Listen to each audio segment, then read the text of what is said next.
this is Bob Sorrentino from Italian Roots and Genealogy, and you can find us on Facebook and YouTube. And we just released our first edition of our newsletter in September, so more to come on that. Today we have a great guest, Kimberley McLaughlin, and Kimberley is going to tell us about her many years of research. So welcome, Kimberley. Thanks for being here. Thank you very much. I'm pleased to be here. No, I'm happy to have you. And so now, you know, in the notes that you sent me, your family has been doing this research since the 70s. Is that right? That's correct. And it's my husband's family. And they started in 1970, and it's been a family affair ever since. It's been carried on through the generations and just updated in 2023. So it's been very exciting. I bet. Yeah. I dare say your family or your husband's family is probably the oldest researchers that I've come across so far. And to follow their research, it was all done, of course, in the 70s, old school. And I'm very impressed and very happy to have learned from it and to be able to tell the story. Yeah. So who started and why? Okay, so it started out, so my husband, his mother and three siblings grew up without their parents. Their parents had died young, very young, and the children were raised by an aunt. So my husband, my mother-in-law and her siblings did not know their parents. And so it started with my husband's aunt, Sibby. Her name was Sylvia, and she started by trying to track down her father, who was born in Italy, and try and figure out more about him because he had been an immigrant and had very little details about his family life. So she went right to work and made use of an Italian Heritage Center that's here in Portland, Maine. And she got some help and dug in and did some really great research. So I had no idea that there was an Italian Heritage Center in Portland, Maine. There is. You know, us New Yorkers don't associate anything north of us with Italian. Boston, maybe. You know? Right. There is, as a matter of fact, just 2 weekends ago, there was Italian Heritage Weekend here, where they had shut down streets in Portland for the Italian Heritage Week. And they had a great bazaar and great foods and celebrated all things Italian. So there is a good population here. Yeah, and I didn't know that. So now my connection to Maine, my Italian connection to Maine, is my cousin Joey, who is the youngest son of my uncle Giovanni, and they came to Italy in the 50s. The rest of my grandparents came in 1915, but my uncle stayed behind when he was a baby with his grandparents. And I don't remember what college Joe went to, but he went to college in Maine and stayed there. And I know he's done art and things like that. But he had the foresight to record my uncle's story in Barres before he passed away. And I finally got him to translate that into English. So that was a great find. Right. So the Italian Heritage Center here plays into the story pretty acutely, because so Andy's his grandparents both died young of things that are preventable these days, right? It was pneumonia for both of them, but one died in 1928.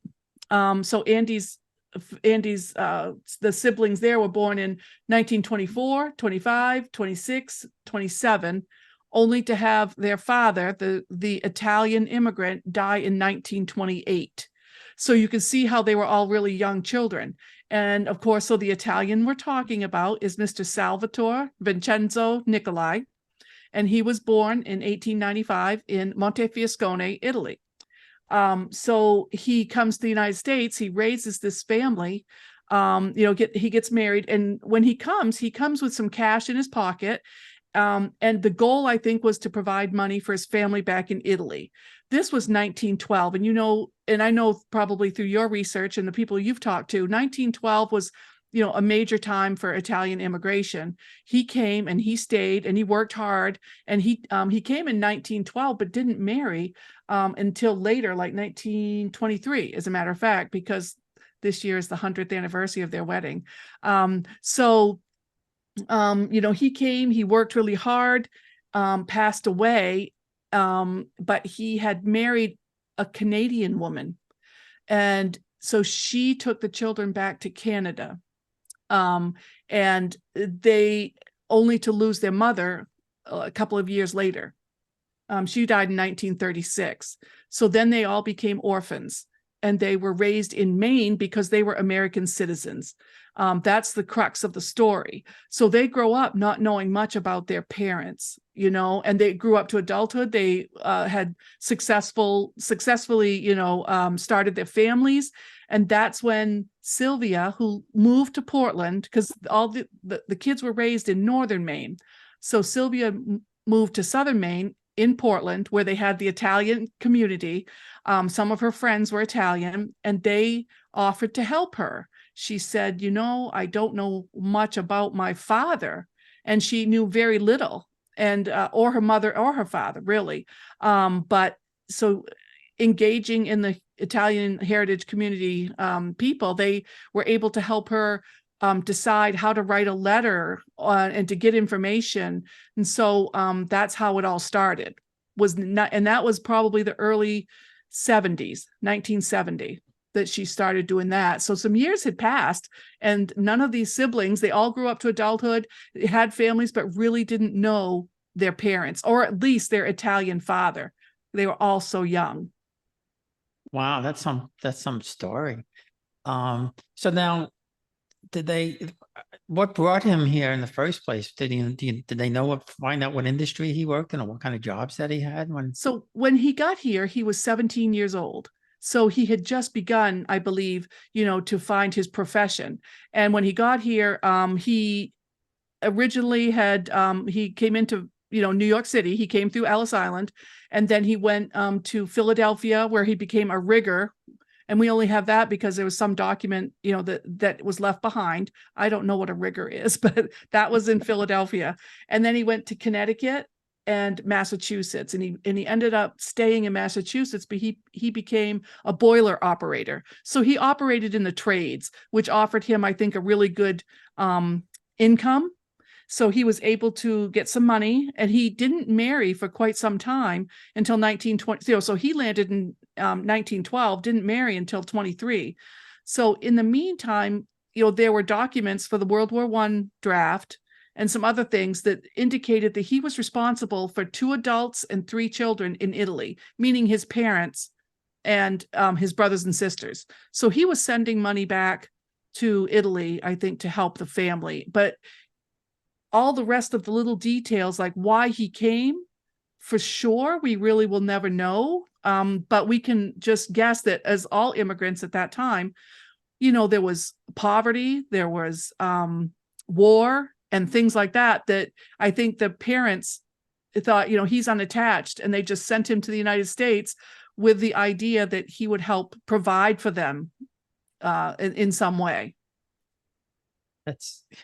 Do you imagine coming at 17 and just doing that? I mean, no, I can't. It's beyond belief. I know. And he must have, in our, when we were just delving into this and learning about him, he must have had a really great work ethic. Like, he got here, he tried, to be a rigger. I mean, well, he was, and then he turned into a boiler operator. I mean, so those were things where, number one, he probably didn't know English. So he had to really work hard to get into those professions and earn a living. And when he did marry, he was in Boston, and he bought a home in Norwood, Mass. So he bought a home. He was doing well and caring for his family. So, he was successful in all attempts, from what we can see. He was very successful. Wow. And, you don't know, maybe somebody took him under their wing and got him into the trades or something like that. Right. I mean, the community stuck together in that sense. It's just beyond belief at 17 years old to accomplish all of that in such a short period of time, buy a house and everything. I mean, right. And so he also had 2 brothers, or 2 or 3, and his youngest brother, he was born shortly after 1900. He left and went to Argentina, probably for the same reasons. And we always thought that there were quotas and things. And so we surmised that he couldn't get into the United States because of the quotas. And we thought, well, they probably just, said that's enough Italian people. You go to Argentina. We thought that all along. And then when I asked someone, they said, no, what had happened was Salvatore had died so young that there was no more correspondence or no information going to Italy. No one knew what happened to him.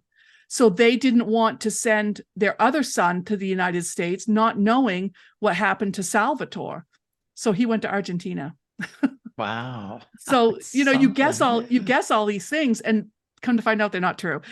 You just try to figure out, but we did ask. I asked that question. Well, yeah, and there was, a large Italian community in Argentina, especially back then. And Right. then after they closed everything here, more and more went to South America. And that was in the 70s. What happened between the 70s and now? What have you found out? Have you found out new things? Has your husband gone back to the town? Have they found relatives in Italy? So you can imagine that the relatives in Italy didn't know anything. They didn't know what had happened to Salvatore. That's Andy's grandfather. And I did send you a picture of him. He's really quite striking. He's very handsome.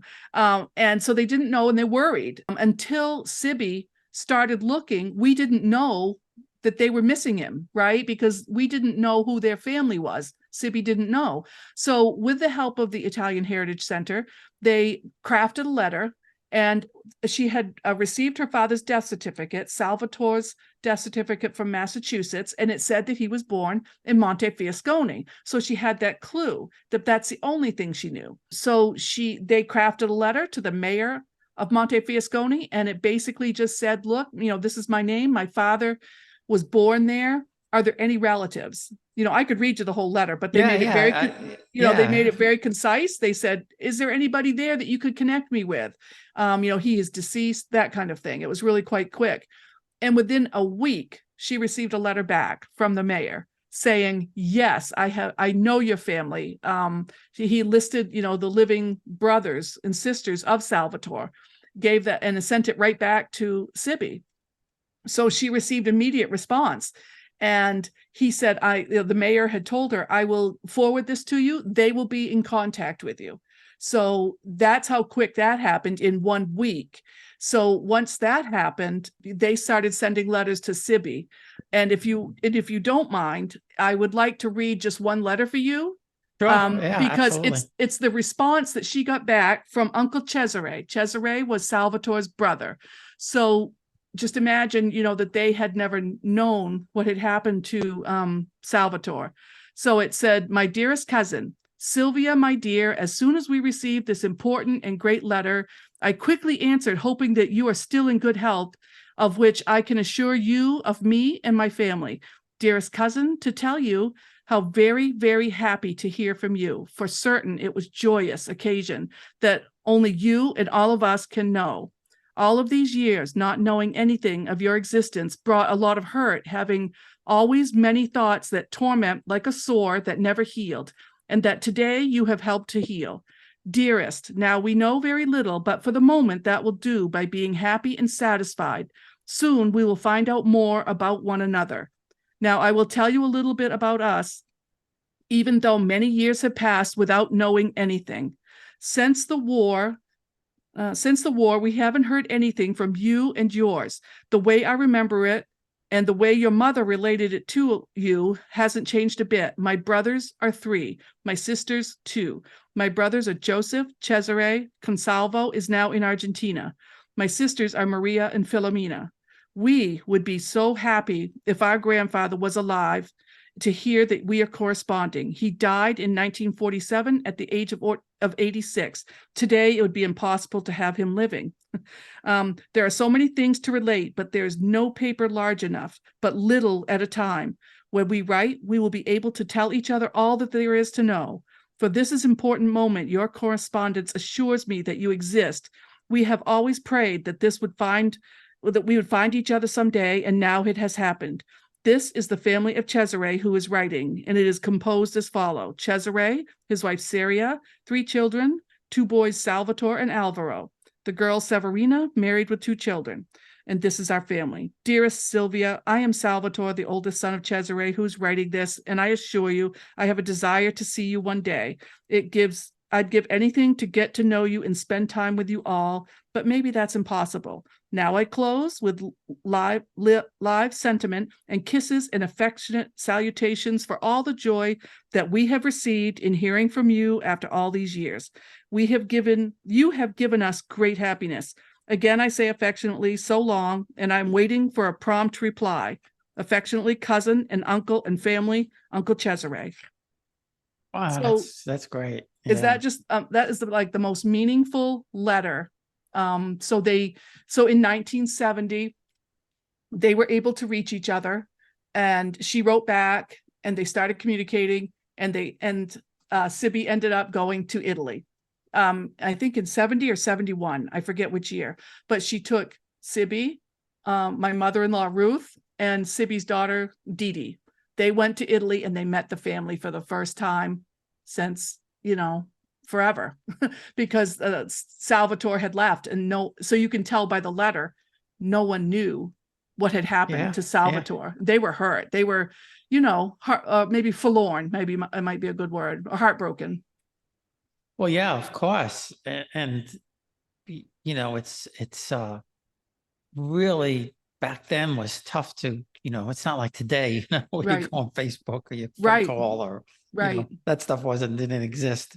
And I think what's really amazing about it, how quick they answered, the mayor answered and everything like that. I don't think we get those responses today. No, it was, and that's what we all said was, look how quick they responded to each other. She wrote one letter and it was a week, and then another week, and it was fast. It was fast and furious, so to speak. They were very happy to meet each other, to connect again. So that trip was in 1970, and they stayed a week or two. And and Ruth had written she had written a journal. And in my podcast, we go over the journal. We read it's quite long, but it's filled with the very same sentiment that we just, that I just read for you there. I can't believe, we feel like family. We've never met each other, but we feel like family, and they had such a good time. So that was 1970. And then my husband and I, we continued on, I'm the genealogist of 35 years, and of course, fascinated by this story. So we picked up again and we started communicating with the family again. And, we've always known that they were there, but Facebook is so amazing that it allows us to have groups and things, and we communicate that way. And so Andy and I decided, there was one of Andy's cousins from Argentina had come to the United States and met with everybody. Because she was at the time a student. We decided we were going to go to Argentina. So we went to Argentina to meet Consalvo's family. Consalvo was passed, but he was Salvatore's brother. And he had a full family down there that we went down and met. That was 2017. And that kind of started some thoughts. And then we thought, well, now, we have to go to Italy. So 2019, my husband and I and 3 of his sisters went to Italy, and to say that it just recreated the whole event all over again, if that makes sense to you. We just did exactly what his mother had done years, in 1970. We did it in 2019, and it was the most amazing trip. We spent 2 weeks over there and had the best time, and the families reunited like you wouldn't, like it was never separation. It was instant family. I know, isn't that amazing? I mean, I had that experience last year with my dad's cousins, my dad's first cousins that I never knew existed. Isn't it something? I'm a true believer in things don't happen by accident. I mean, okay, yeah. Just before we took the trip, I was contacted on Facebook by my dad's half first cousin, who was actually younger than my father. That's a long story. Yeah. But in any event, he said, I'm gonna come to lunch when you have the lunch. And then that day he said, I know you want to go to the cemetery. I'm gonna meet you there, and then you're gonna come with me. And I said, well, it's okay. If it's okay with the people running the show here, we're game. Yeah. And he took us up to his apartment. There were 2 women in their 90s. My dad's first cousins from my grandmother's youngest brother. Mm-hmm. And they had my parents' wedding. I've told this several times for people getting bored here, but they had my parents' wedding photo from 1944. Right. And they knew gossip from the 1960s. So, they're the people you want to talk to. well, yeah, my grandmother and my aunt, my dad's oldest sister, they were in touch for all these years and nobody ever said anything. I know. I was like, my father's passed away in 1997. So, I couldn't talk to him about it. And the only thing I remember is probably 35 years ago or something like that. He told me that he had family in Torre del Greco. And when we were in Italy the first time, 28 years ago, we saw the sign, this way to Torre del Greco. And I said to my wife, I said, remember my father mentioned, and she said, yeah, but I didn't know who, I didn't know where. And right. And like you said, it was like we knew each other forever. Right. So the co-host of my podcast, my sister, Laura, she has a saying that says, the DNA in me recognizes the DNA in you. And to her, that's what it means. It means we know each other by DNA. We just know each other, we're connected without even knowing it, so it's we kind of nerd out over the DNA aspect, but we think, there's something there. Yeah, no, and I've never heard that before, but that's a great way of saying it, because it's not just me, it's not just you. I hear that from so many other people. Right. They're walking down the street in the hometown, and somebody walks up to them and say, "You look like somebody." Well, who are you? How the Italians will ask. And I'll tell you, something just happened today. We're going to Puglia next week, and I'm going to meet some more cousins from my dad's family, but also go to my mom's hometown in Torito Bari. And just today, somebody posted in my group, a genealogist from Bari. His office or his home is like less than a mile from where we're staying in Bari. And it can't be an accident. It just can't be an accident. I mean, what are the odds, right? I know. It's amazing. That's exactly what we say all the time. What are the chances that this happens? And so then you say, everything happens for a reason. So I don't disagree with you there. Well, I'm a true believer in, the ancestors, they want to be found. Right. And some of us are just chosen to do that. And who knows why? It's like, why I don't sleep at night. Sometimes I'm thinking, well, how does this one connect to that one? And where should I look next? And should I call this person? That kind of thing. It's constant in my mind. So I don't know if that makes me chosen or crazy. Probably a little bit of both, I would think. Yeah. Like my wife always says, are you looking for dead people again? I said, yeah, I am. Yeah, they have things to say. But so if you want, what we did was in 2019, we met, all the cousins, Andy and I and his three sisters, Lisa, Cindy, and Evelyn.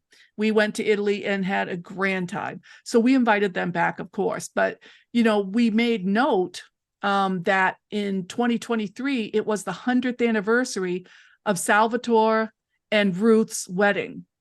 So Lisa kind of put into motion a little bit of planning, and a year ahead of time told everybody, hey, let's all get together. Let's all of Salvatore's and Ruth's descendants get together and have a party, family reunion.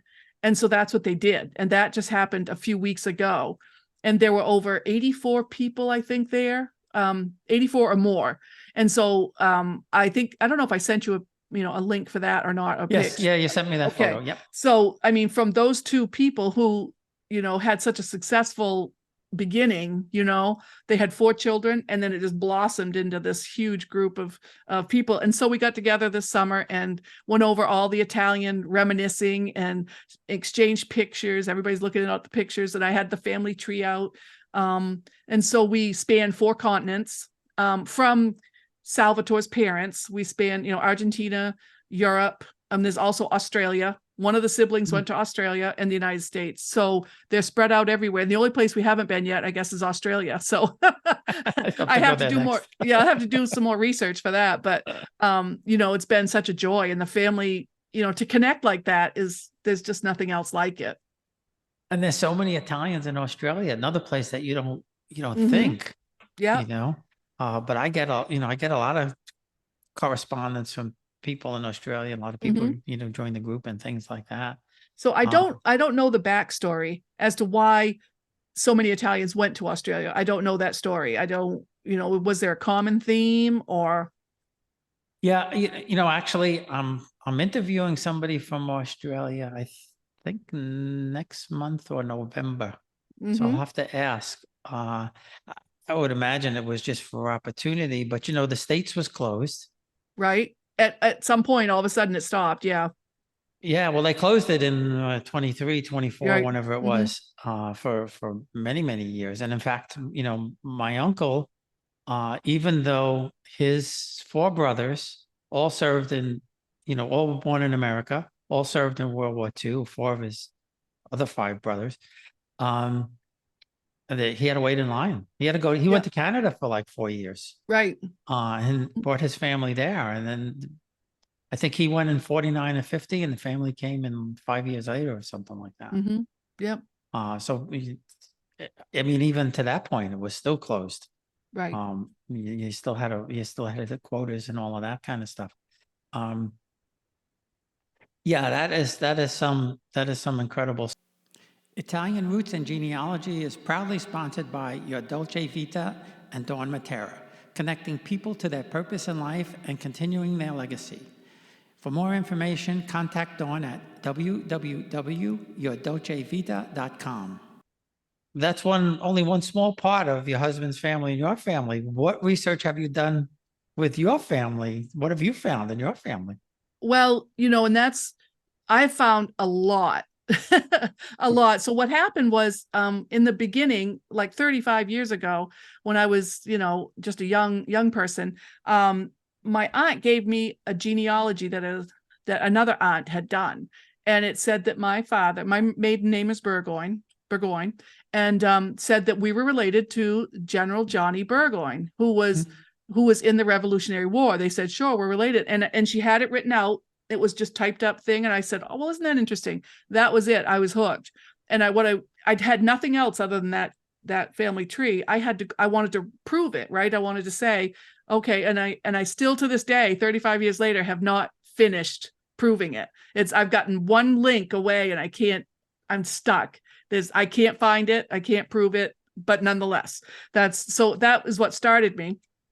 I'm still working on that, but I'm also working on many other things. And, in my podcast, we talk about, some NPEs, some,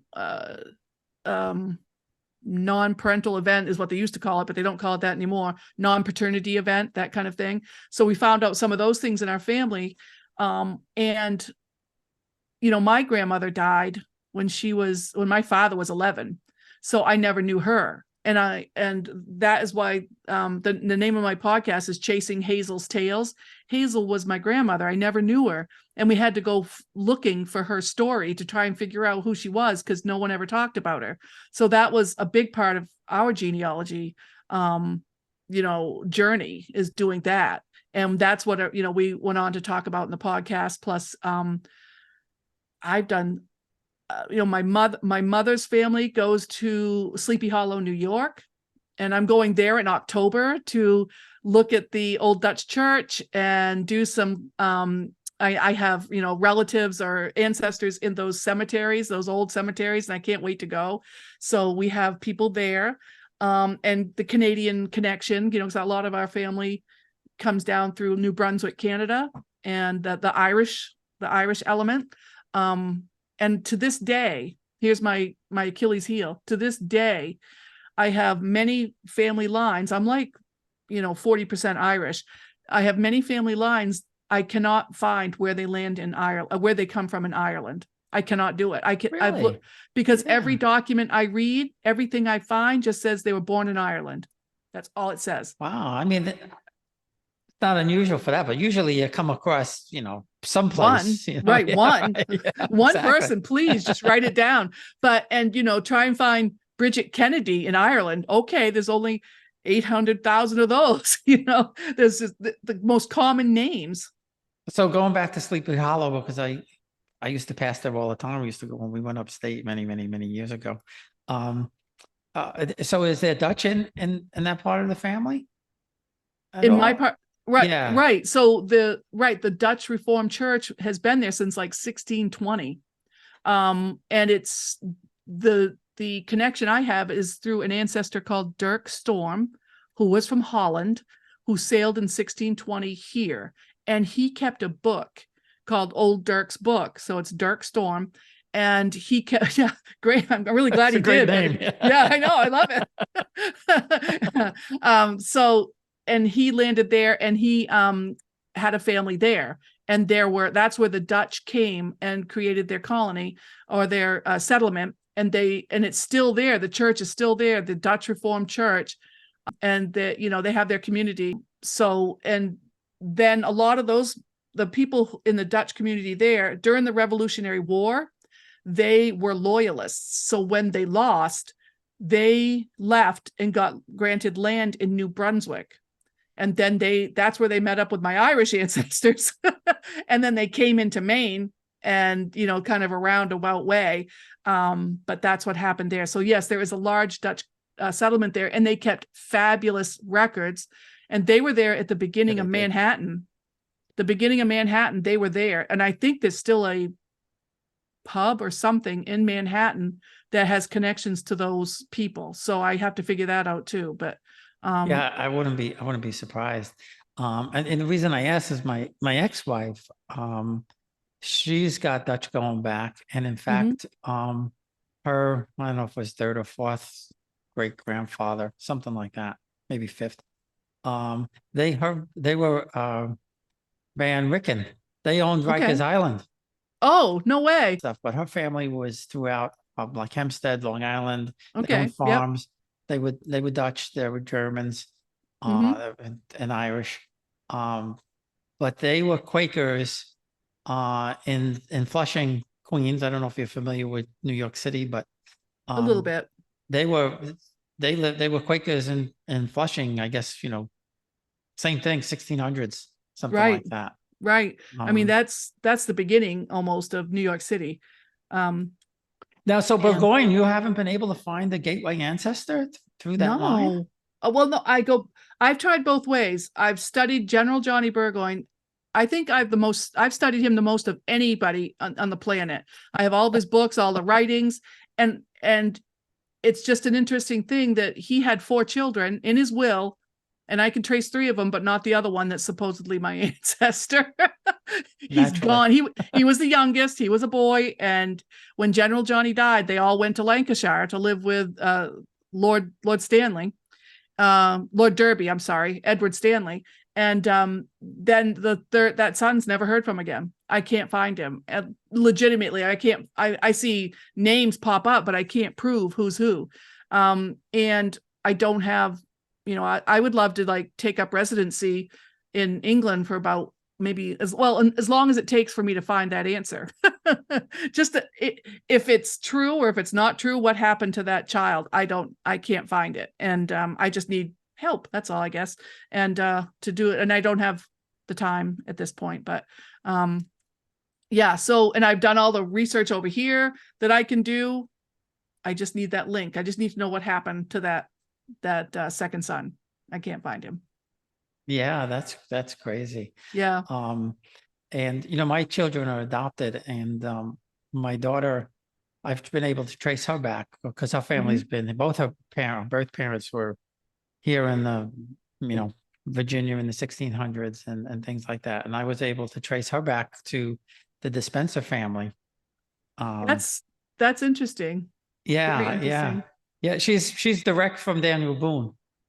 And there you go. Because he's such a mythical figure almost. You almost forget that he was a real person. Was a real person. Right. It's like he was just bigger than life thing. So I did some research for a friend that I know, and they had the Spencer line, and it went right to the same area where, the Lady Diana Spencer's family was from. And I haven't gone any further with that, but I mean, it seems to me there's got to be a connection there somewhere, but,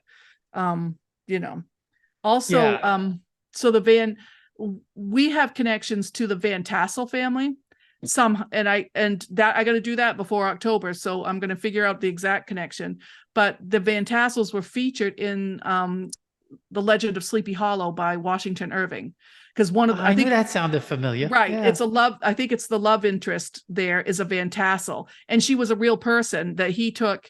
He used her name for the story. So, and we are connected to that family somehow, and I have to figure out how. But they're all kind of connected in that Dutch community, probably sooner or later. And I also found that there is a Springsteen in my tree, and you know that Bruce Springsteen's paternal line went right through Sleepy Hollow too, I believe, and through the Dutch. I didn't know that. You know, his grandmother was Sorrentino. Was she? Yeah. All right. Not related to me, but yeah. There's another Robert Sorrentino that I interviewed, and he's actually related to Bruce. Oh, there you go. Yes, second cousins or something like that. Yeah. Yeah. So, yeah. Someday that'll come up too again. But I mean, we're all connected, right? So. Well, yeah, that is true in some way, shape, or form. My son is my wife's fifth cousin. Really? Because his birth father was from Puerto Rico. My wife's father was from Puerto Rico. There you go. And I was going through the ancestry one day, and I said, "Did you know Matthew's related to you?" And and strange happenings with DNA. Certainly, things pop. Did you have anything strange pop up in your DNA that you? Oh yes, we have an NPE, and so what we found was that my grandfather, and this is all, it's public knowledge, it's related in my podcast, but my grandfather was not my biological grandfather, and through the writings and things that my uncle had saved, we were able to parse together the what happened kind of thing. Where did this information come from? How come we didn't know it type of thing? So yeah, we found a lot of things. And my co-host, my sister Laura, she's the Centimorgan queen. And people in DNA know what that is. She can look at a number and say, nope, that's not right. Instantly, she'll just know. So she's been able to say, oh, I don't, that's not right. These aren't connected right or something. So we found several things. And it's to us, my sister and I are both registered nurses. So we had that little bit of biology, knowledge that it's interesting to us to have to figure those little puzzles out. Yeah. Well, my great-grandfather on my paternal grandmother's father, he was figlio naturale, and so that's the way they said without it, wedlock, right, in Italy. And he's got two birth records that I found. I call them birth cards. Sometimes when you look on the Antonati, they have a little card or something like that. Or I think maybe Alessandro found it. But anyway, he's got two different mothers listed. How can that be? Well, I can't figure it out. He's on his actual birth record, right, from the Comune. It shows, I think it shows Maria Savino. But this other card shows a Maria Leone. Oh. And it says that he was not, he was born out of wedlock. Right. He's the oldest son from my great-great-grandfather. And they were a noble family. So the only thing I could figure out is that, and I even said to somebody, I said, well, maybe, maybe my great-great-grandfather's, wife, the person he married, because I don't think he was married to the other person, maybe they allowed her to adopt. And I said, no, they wouldn't be able to do that. But somehow, I guess they made him legitimate somehow.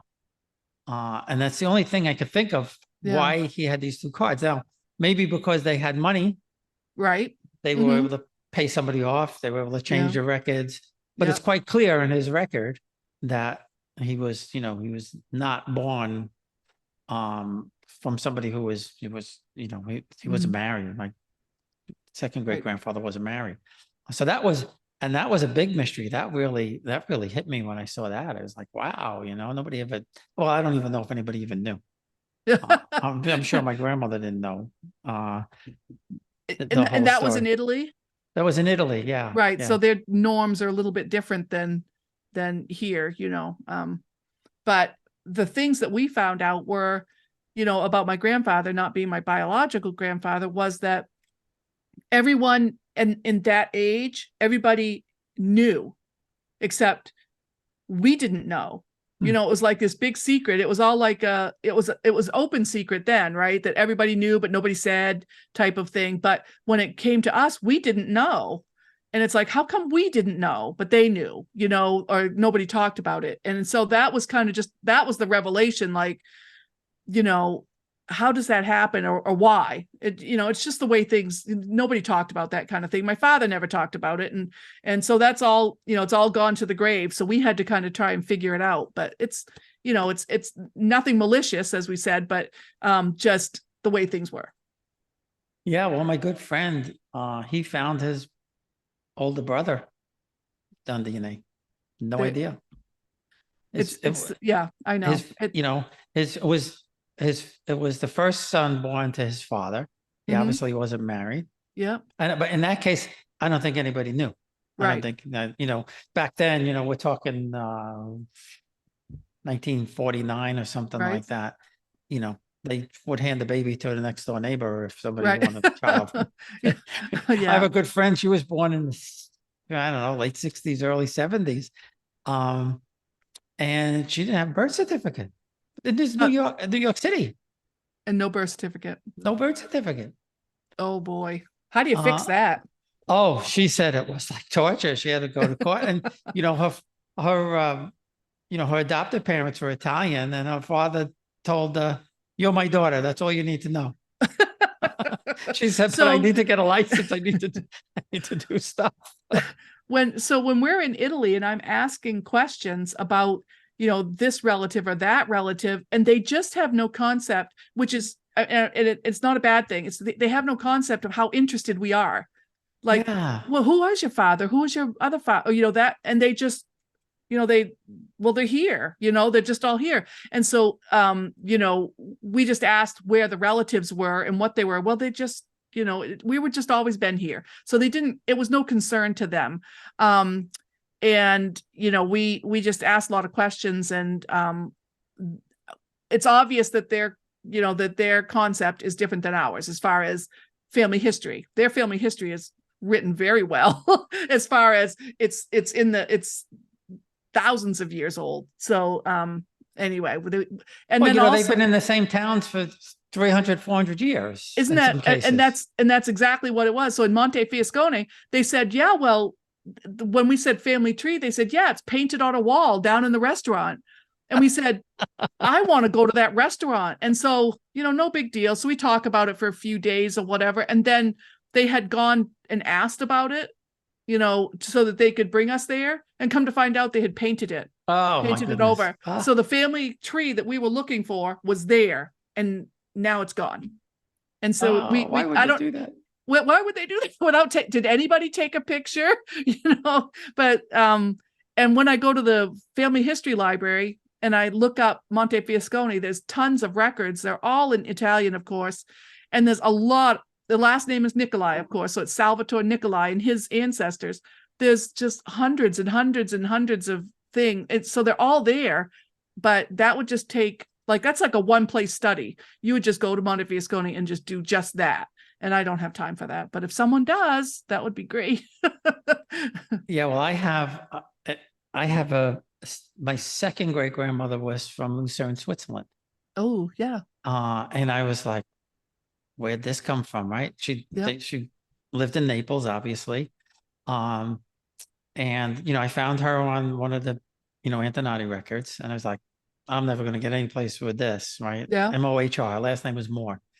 And I was just, poking around the internet one day, and I tell everybody this, just poke around. You never know what's going to show up. And I found two books that listed the officers in the Neapolitan army in I think 1853 and 1857 or something like that. And I found my second great grandfather, Filippo Caracciolo.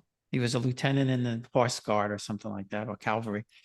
And just above him, I see this Bernardo Moore. Oh, And he was a wow. captain in the Swiss Guard. And I was like, Swiss Guard, I thought they guarded the Pope. Anyway, doing That's some exactly research. that was coming to my mind. Yeah, doing some research, I found out that, in the 16, 17, 1800s, the Swiss cantons, especially the Catholic cantons, would send mercenaries to various countries or kingdoms, Mhm. send their soldiers there and get paid. So anyway, he was assigned there. And I'm like, okay, well, I found a father, but that's it. Well, again, poking around one day, I put in something about, Swiss ancestry, and I saw a link to a place, and they said, if you have Swiss ancestors, email us in Italian, German, or English, and we'll answer you. All So I sent right. it, and I said, here's the last name, Moore, M-H-R. It's Elisa Moore. Her father was Bernardo Moore. They sent me back a link to all the prominent families in Switzerland or Lucerne. Right. And they had handwritten trees going back to the 1500s. Wow. So I was able to Wow. trace this whole tree back. And it's Just by it's poking just around. poking around. That's why I tell people, you have to poke around. Don't, walk away for a week or two and come back. You'll find what you're looking for. It's out there, Right. if you're just persistent. Right. And yeah, that really blew me away. And so then I found another family, Amrine, and I forget how I found it. Anyway, this person sent me back a picture of I guess, for lack of a better word, like a shield or something like that, or Like a crest or no? yeah, but it had the two families on it. Yeah. Okay. It had my grandfather's crest, his family, Caracciolo, Mhm. and then next to it, it had the Moore family.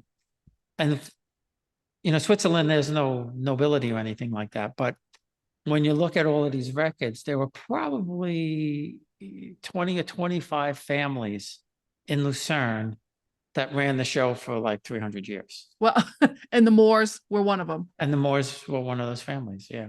So by being on the same shield, were they married? Were they two Yeah, families yeah. that had joined, right? Yeah. There were two families that had joined. I'm assuming they went there at some point in time. And yeah, it was like, Mm-hmm. I'll send you the picture. They were side by side, Yeah. and That's awesome. so you never know what you're gonna find. Right. Just I that mean, all you my have to do is gateway ask. ancestor was Italian. Yep. Who knew? And when I don't know if there's a fellow by the name of Kai White who does these fantastic charts. And he does it. It's not like your normal ancestry chart. He puts all the crests and things like that out there. Mhm. And when I asked him about Caracciolo, he said, well, who your family? And I said, well, Prince Luigi from this state and this state. And he said, well, I've never done Italians before, but let me look. Okay. I'll see. And I had sent him what I had, and he came back and he said, yeah, and I was able to confirm all of this with, cousins in Italy. Right. It's just an Awesome. amazing journey. Yeah. But so we have to find you. Now I'm going to go crazy looking for this Burgoyne guy.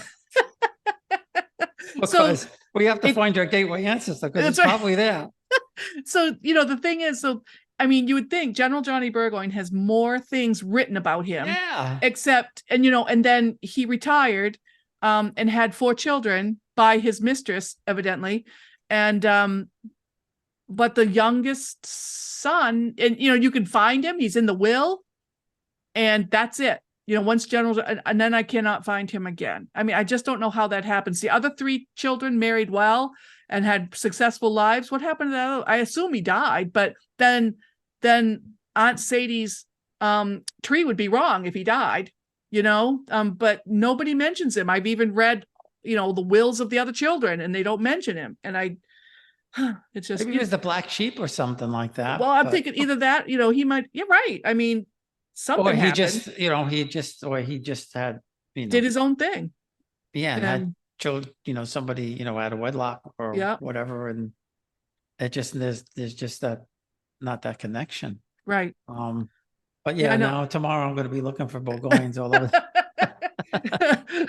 His last known whereabouts was Lancashire, Ireland. I'm sorry, England. That's too funny. That's too funny. I've been looking for a long time.